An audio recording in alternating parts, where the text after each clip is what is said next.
Forex మార్కెట్లో రూపాయి గింగిరాలు తిరుగుతోంది. డాలర్ ముందు ఏమాత్రం నిలవలేకపోతోంది. రోజురోజుకు ఇండియన్ కరెన్సీ చతికిల పడుతోంది.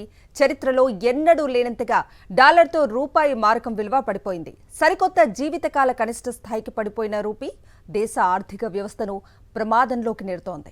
మన రూపాయి విలువ చరిత్రలో ఎన్నడూ లేని స్థాయికి పతనం అయిపోయింది. డాలర్తో పోలిస్తే ఏకంగా 85.73కి చేరింది.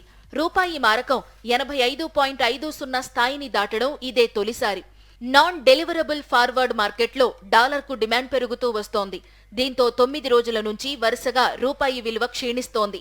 ఇది ఇలాగే కొనసాగి డాలర్తో రూపాయి విలువ ఏకంగా 90కి పడిపోయే అవకాశముందని మార్కెట్ నిపుణులు అంచనా వేస్తున్నారు. అమెరికన్ డాలర్తో పోలిస్తే రూపాయి విలువ రోజురోజుకు క్షీణిస్తోంది. ఇటీవల జరిగిన అమెరికా అధ్యక్ష ఎన్నికల్లో డొనాల్డ్ ట్రంప్ మరోసారి గెలుపొందారు. ఆ రోజే రూపాయి ఆల్ టైం కనిష్టాన్ని తాకింది. డాలర్ విలువ ఒక్కసారిగా పెరిగి 4 నెలల గరిష్టాన్ని తాకడమే దానికి కారణం.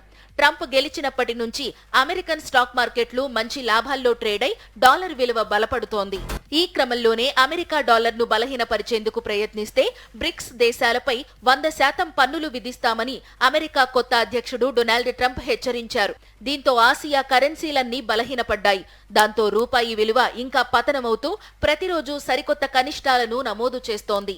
అంతర్జాతీయంగా డాలర్ బలపడడంతో పాటు దేశీయంగా జీడీపీ, మ్యానుఫ్యాక్చరింగ్ రంగాల పనితీరు గణాంకాలు నిరాశపరచడం రూపాయికి గండికొట్టాయి. మరోవైపు దేశంలోని విదేశీ మారక నిల్వలు తగ్గిపోతున్నాయి. విదేశీ సంస్థాగత ఇన్వెస్టర్లు వాటాలను వేగంగా వదిలించుకుంటున్నారు.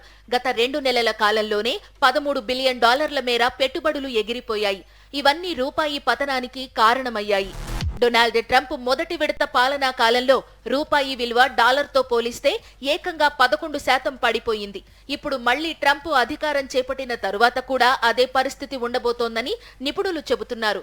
డాలర్తో రూపాయి మారకం విలువ 90కి చేరే అవకాశం ఉందంటున్నారు. తాజాగా ఎస్బీఐ రీసెర్చ్ రిపోర్ట్లో కూడా ఇదే విషయాన్ని ప్రస్తావించింది. ఒకవైపు దేశ జీడీపీ పతనం, మరోవైపు రూపాయి విలువ క్షీణత, ఇంకోవైపు పెట్టుబడుల ఉపసంహరణలు కలిసి ప్రమాద ఘంటికలు మోగిస్తున్నాయి.